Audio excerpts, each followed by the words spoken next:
it's never been easier to make $100,000 a year as a creator, but it's never been harder to make $1 million a year as a creator. Interesting. I think that's probably true.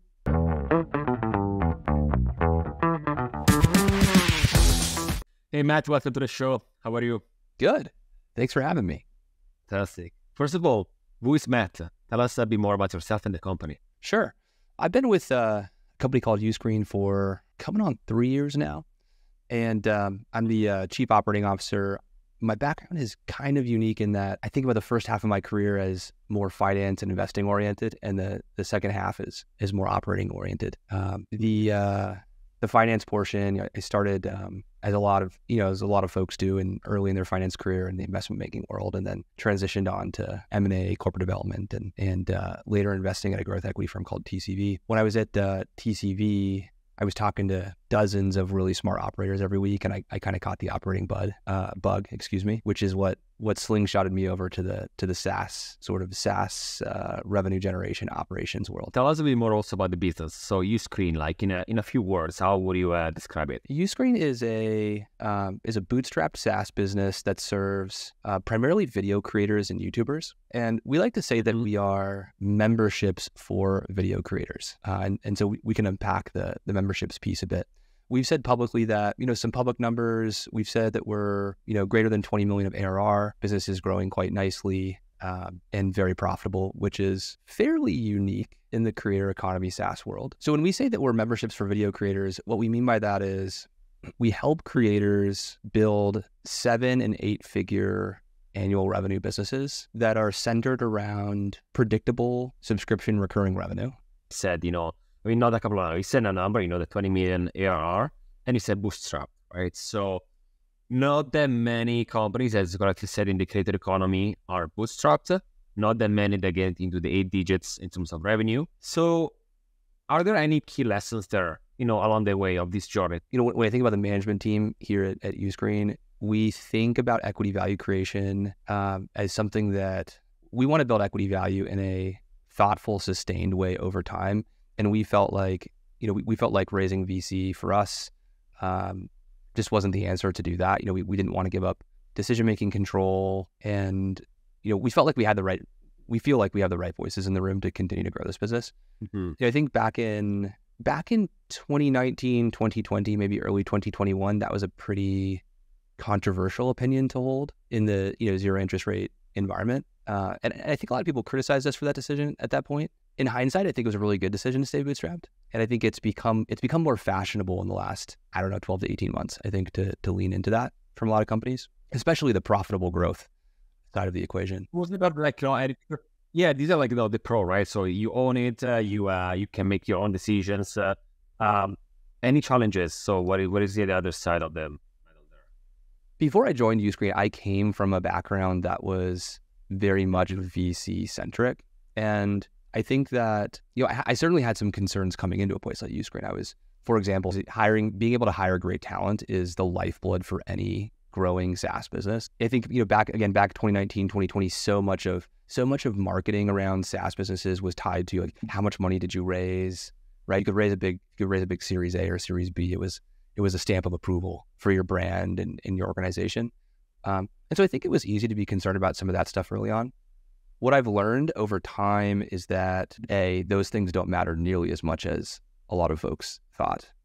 And B, if you're looking to hire great talent or you're looking to take your product to market, you don't necessarily want the employees or the customers that value those things in the first place. So in some ways, being a bootstrap business, it's a good thing to lean into because it helps you to self-select to get the people on board that you want to get on board. But, back to your question about challenges, I think that because we are bootstrapped and don't have as big of a balance sheet maybe as some other venture-backed businesses, we have to be more thoughtful about where we focus our sales, marketing, and product roadmap energy. We can't be all things to all people. Of course. But maybe instead of a challenge, it actually could be something good, right? Instead of burning money, you wisely select what to do. Maybe I'm looking at that in a positive way, right? More than a challenge, I would say. Yeah, I certainly believe that to be true. I know a lot of execs at various businesses in Silicon Valley, and I think that a lot of folks have struggled coming out of the 2019 to 2021 period around how to focus the organization down. And I think one of the we largely, I think, avoided that because we had the discipline of being bootstrapped in the first place. So I think you're right. I think there's benefit to voluntarily taking on those types of constraints in the discipline it imparts. Uscreen, right? You said before a bit, what it is. We're gonna go more into that. But on the website, or I think on LinkedIn, I saw that it said like the mission of Uscreen is to generate 1 billion in earnings for creators by 2025. How? Well, I think there's lots of ways for creators to make money. There's all kinds of different revenue streams.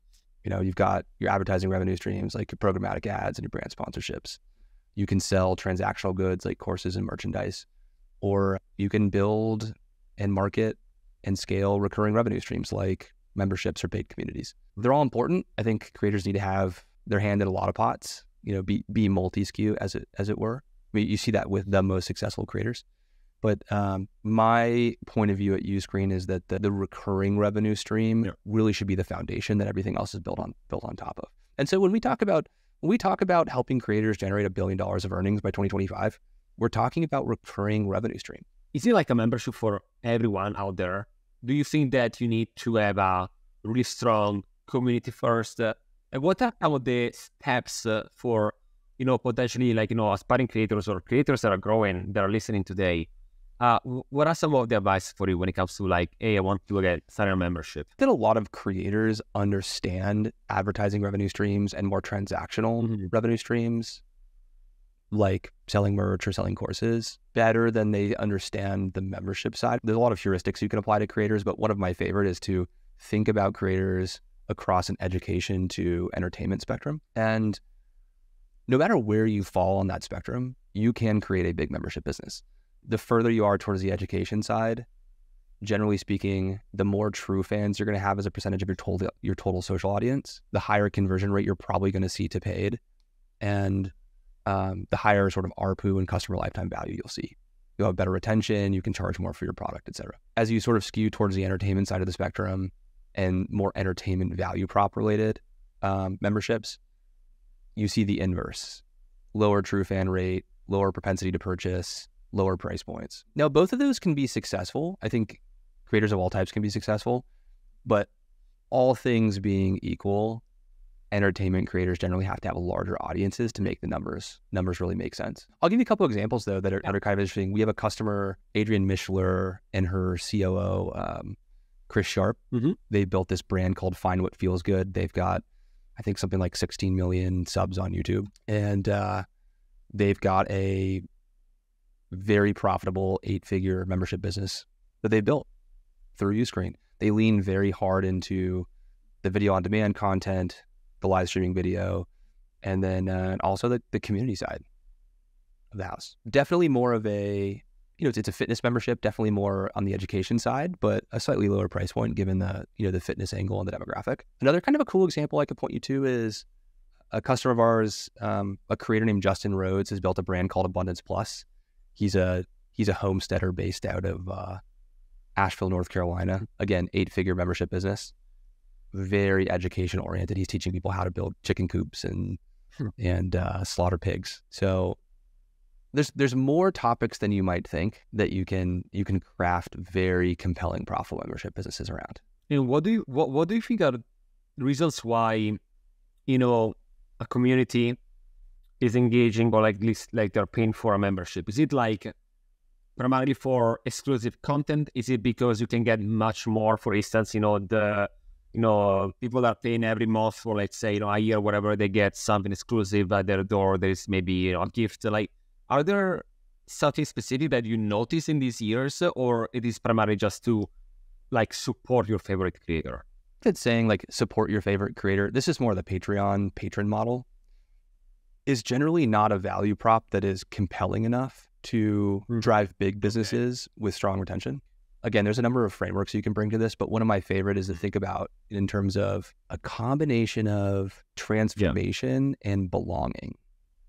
So what I mean by transformation, this hits on the education piece a little bit, but human beings we are aiming, imitating, and individuating creatures. We want to learn, we want to grow, we want to transform. Okay. And then on the belonging side, that one can be harder to unpack in a tangible way sometimes, but generally there's there's some combination of like member to creator interaction.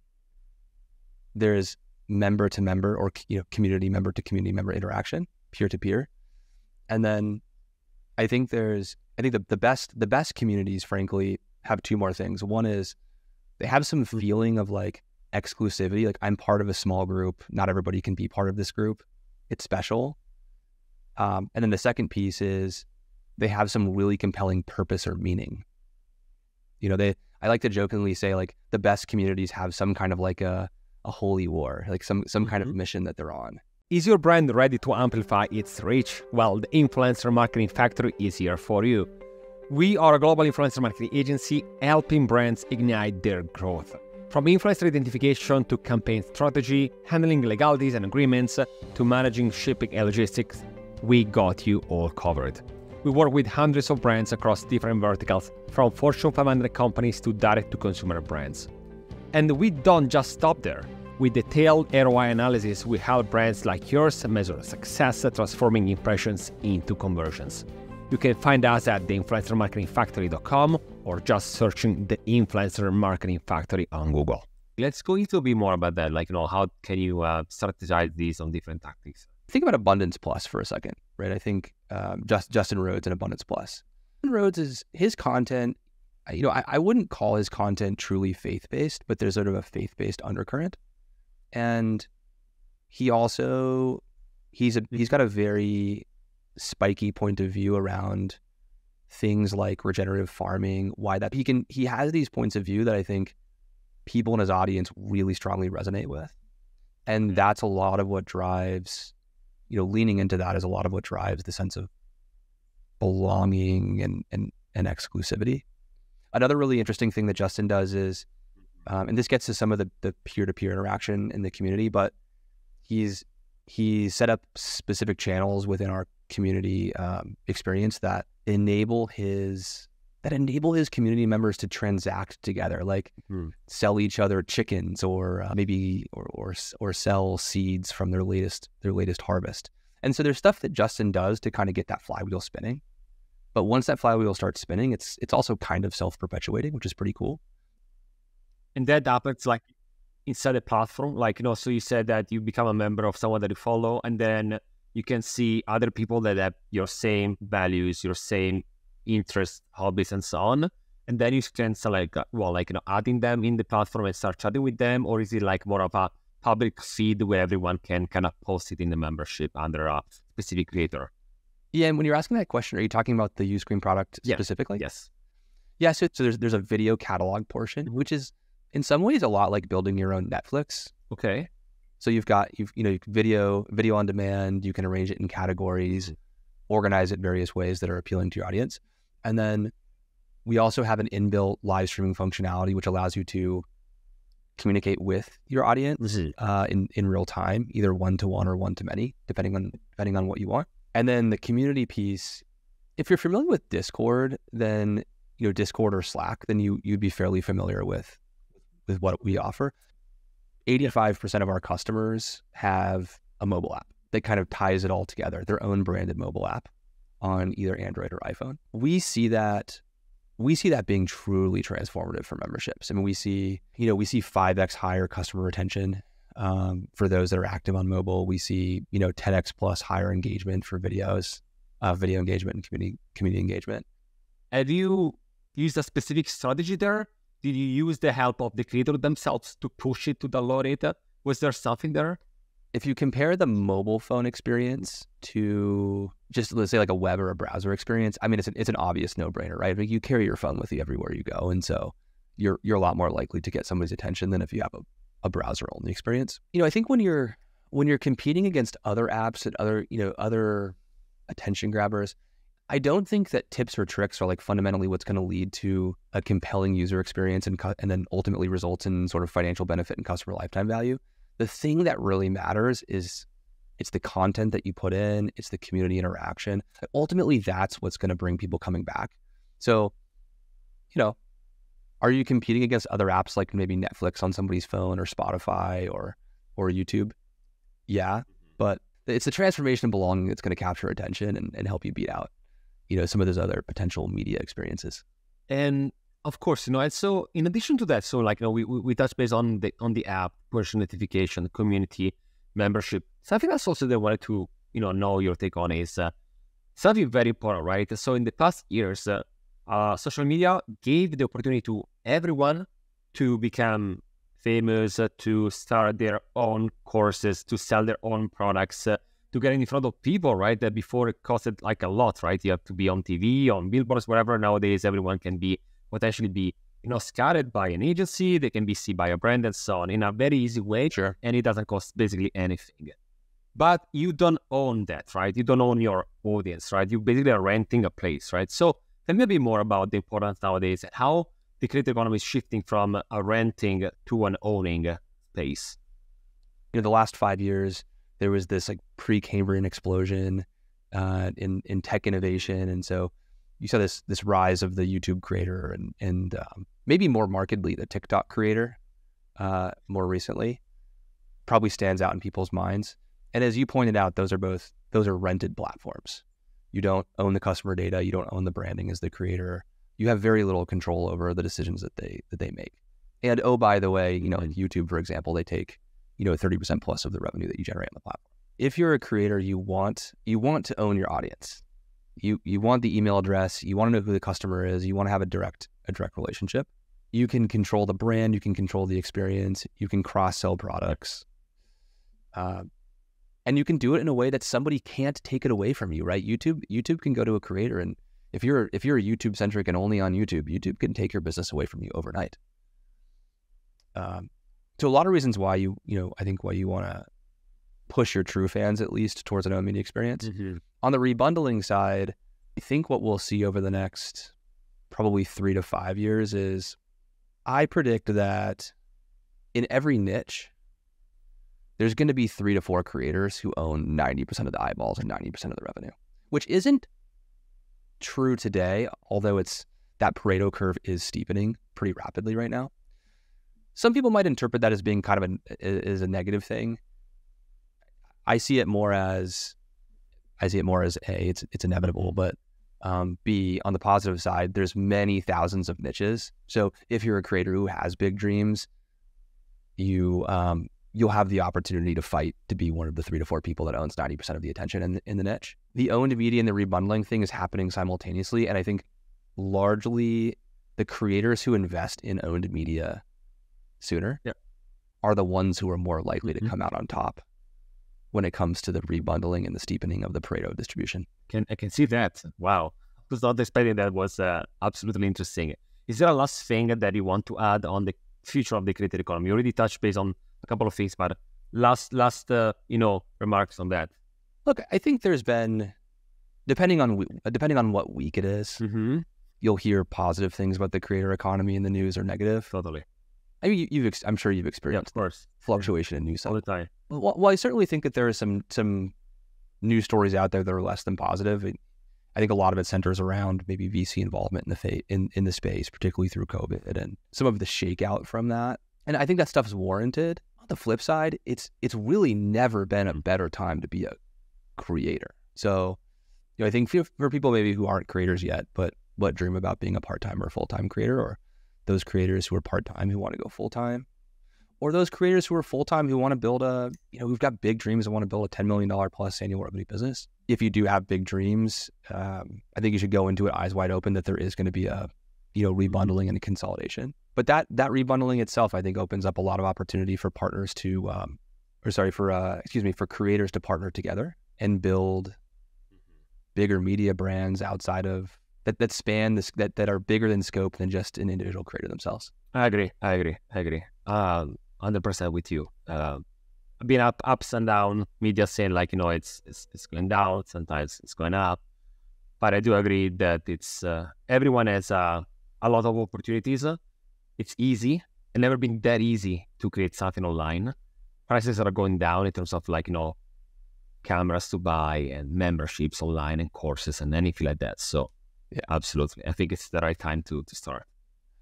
Hunter Walk wrote an article recently where he said it's never been easier to make $100,000 a year as a creator, but it's never been harder to make $1 million a year as a creator. Interesting. I think that's probably true. But again, I think if you're an ambitious creator and you want to do, you want to build what you're doing beyond a lifestyle business, there are ways that you can go into that journey eyes wide open. You can think about hiring a creator COO. You can think about, financing your business in appropriate ways. Love it. Matt, thank you so much for joining me today and sharing all your knowledge with us.